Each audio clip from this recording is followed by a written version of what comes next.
Hey y'all, thanks for watching Dee Dee Croy with My Favorite Groomer. We are continuing with the end product here, and he's happy. And I'm brushing him all through before we do the rough out. Here we go. I've already gotten some brushing done. I forgot to turn the camera on. So the other side has been brushed already.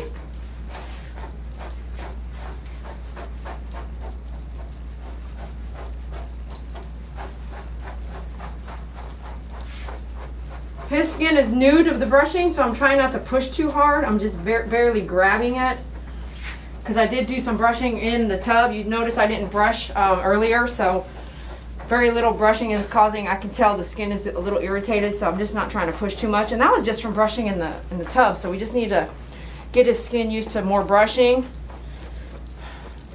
strengthen it a little bit. So I'm just not trying to push too hard. Ears are a tiny little damp. That's just me because I don't try to force it upon them in the blow dry session.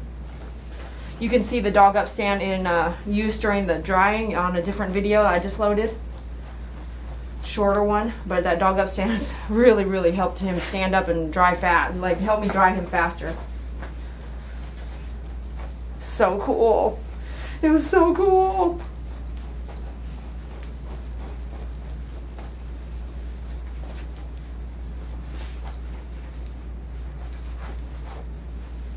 Mom and Dad said he loves water, you know, drinking water, being around water. He's constantly looking in the tub when she's bathing. The things we do with our dogs. Okay. So he'll have a fluffy head when we get done here, but it's a little damp now. To me, it's not a big deal, you know, not a big deal. If you have a client that does mention it's a big deal, then, you know, work with them on that. Have them assist with the blow drying so they can see if their pet is good or bad at blow drying, or just pushing it. It's like too much. Just let them air dry, right? Again, that's because I do not cage dry at all. If I can't dry them by hand, they go home damp. But I would tell the client why. I wouldn't just do it. Okay, I'm going to come back now and check with my comb, check my own work. Make sure we're kind of good to go. That I've done a decent job on brushing.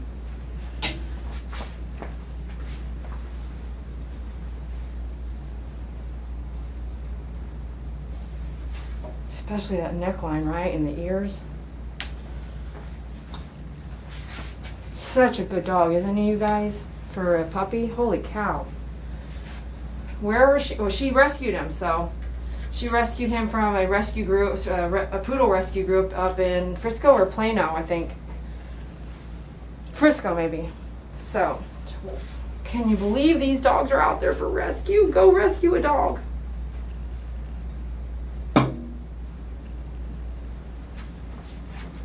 Fluffy tail, right? Now, I'm going to brush it backwards a little, comb it backwards a little bit. I'll be coming back with my guard to even up some of the places that just didn't catch because it was a little dirty of a coat or just a fast rough in, you know. Just brush it all backwards. Kind of flare it up for yourself.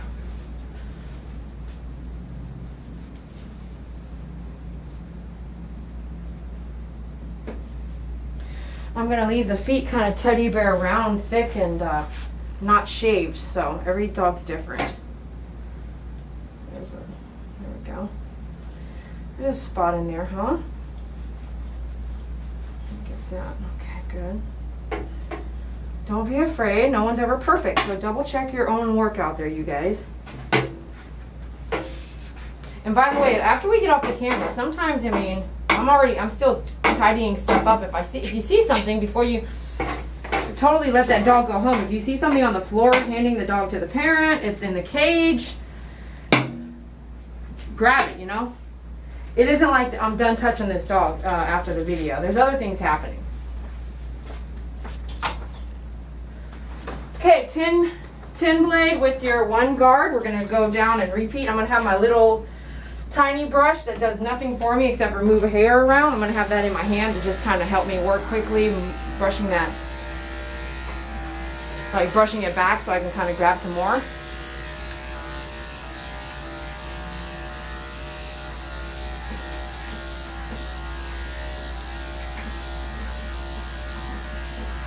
real light on my weight, on the pressure, so that I'm not creating like new lines. I'm just kind of tidying up what I've already done.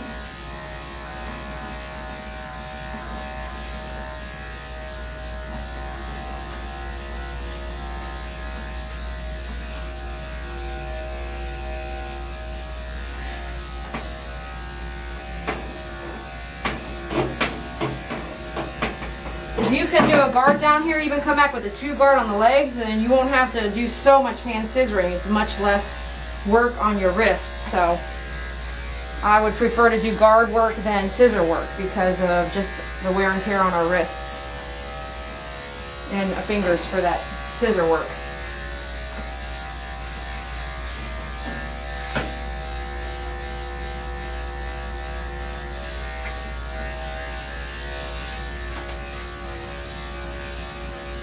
If you are grooming and your blade and clippers, or clippers on the hair, you've got these jagged edges coming out, even with the guard, you might have just it's time to replace your blade drive. So if you're having a bunch of ripples in the lines you're creating on the skin, if you don't know how to take off your blade drive, let me know, and I will do it for you on one of my clippers. Just give me some heads up. Make a comment, and that way I can do a video for you. Changing out that blade drive. So simple, and you should do it yourself instead of paying someone. And then you should always have spare blade drives on hand, because you never know when it's going to be like, oh, it's time to change the blade drive. Look at those lines in the coat. Again, not too heavy-handed here.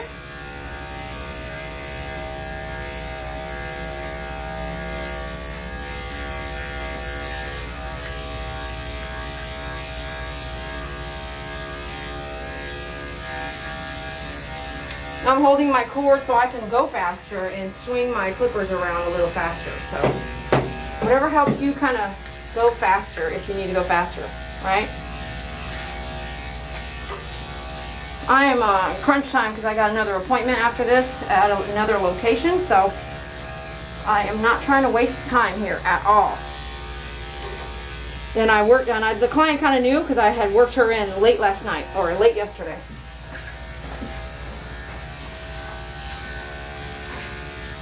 So I'm just pretty honest with people, you know.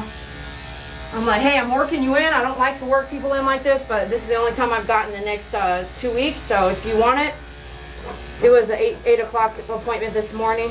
I don't like to do, remember I told you guys I don't like to mobile groom and salon groom at the same time. So sometimes I bend over backward. A lot of times I do. It's really hard to say no. I just like trying to help others get what they need done, you know. Otherwise the wait's forever. You got to plan ahead, people.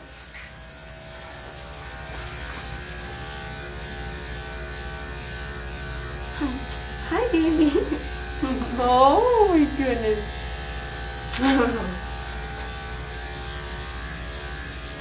Okay, sorry about the makeout session. Just love you already? You love me already too? I just love you.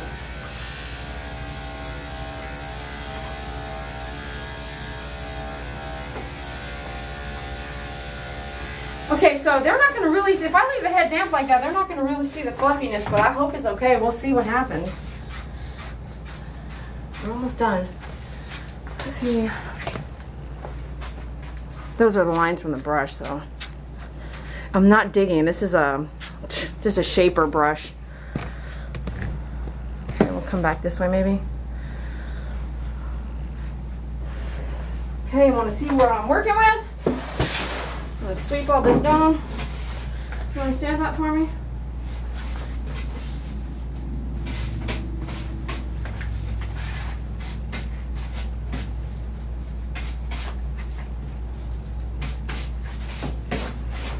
I'm going to let them know they can head this direction since I'm pressed for time. So real quick, I'm going to send a message. I think I'm going to be done in about 10 minutes. And I'm giving the price. Hold on here.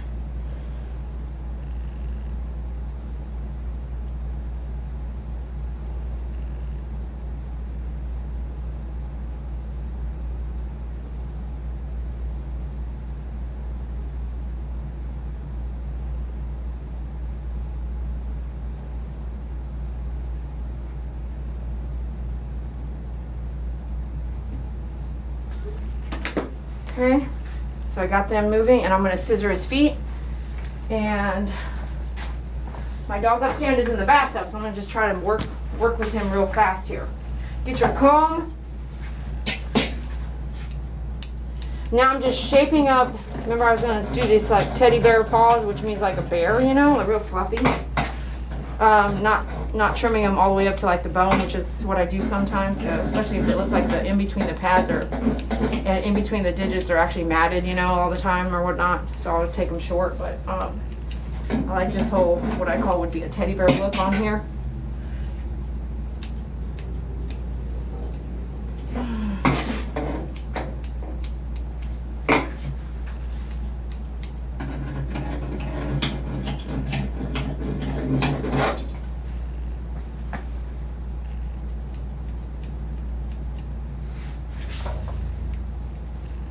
Barely just shaping some of this stuff up as he smells my head.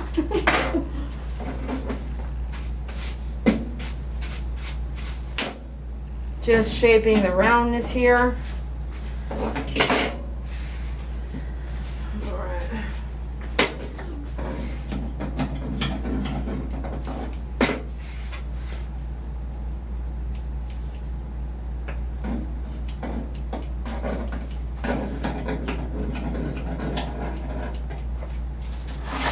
Trying to move quickly.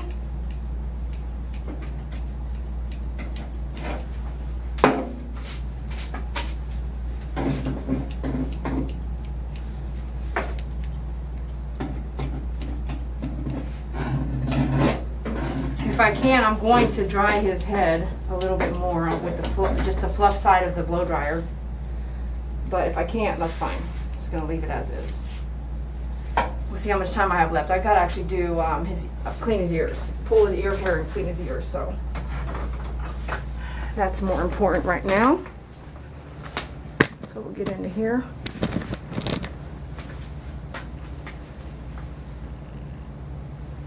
I just try to pull exactly what's in the ear, not that stuff on the outside. And his ear. No. Okay, he's moving around a bit. Let me get some of this ear powder just to help me get a grip, because it's just right here. It's not really digging it too far yet. He doesn't like it. You don't like it? There's so much wax and nastiness in there. Yeah.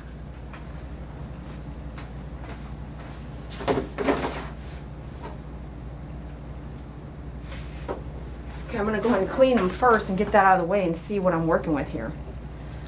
I know, baby, I know. Look at all that. Let me see.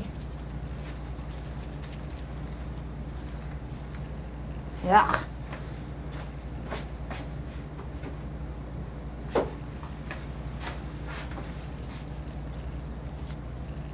Using that cotton ball to kind of pinch that hair and pull it at the same time. Just the stuff on the inside. Whoop, that's you to the table, Flynn.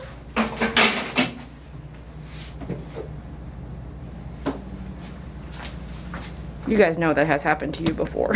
Okay, here we go. All right, here we go.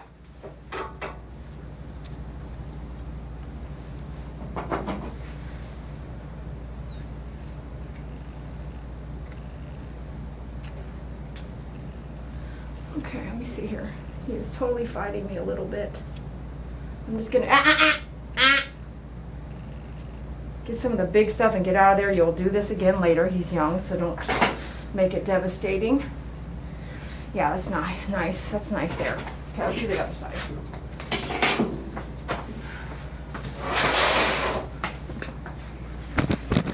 Look at his head. Okay. Okay. It's dirty too. Kind of torn. Do I want to clean it first and then let me get some of this out of the way maybe? Let me see, buddy. Let's see in here. No. I know. Let me see in there. Don't get mad. Don't get mad. Don't get mad. No, don't get mad. Don't get mad. No. Don't get mad. There we go. Okay. Okay. Smell? My smell? Yes. Yeah. Hold on. Let me clean it. It's kind of cool, so that's probably why he's pulling back, but also me pulling that ear hair probably doesn't feel all that great. It's like plucking your eyebrows. Ooh, they're nasty too. Okay, hold on. There's all this skin here. It's not like I'm digging down the ear canal, you know? It's just right here on the lip, the inner lip there, okay?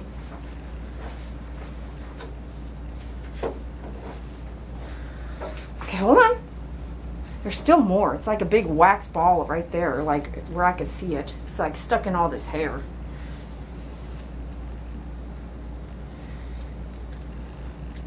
Now I'm going to scoop inside into the back because there's a little rivet there, a little dip.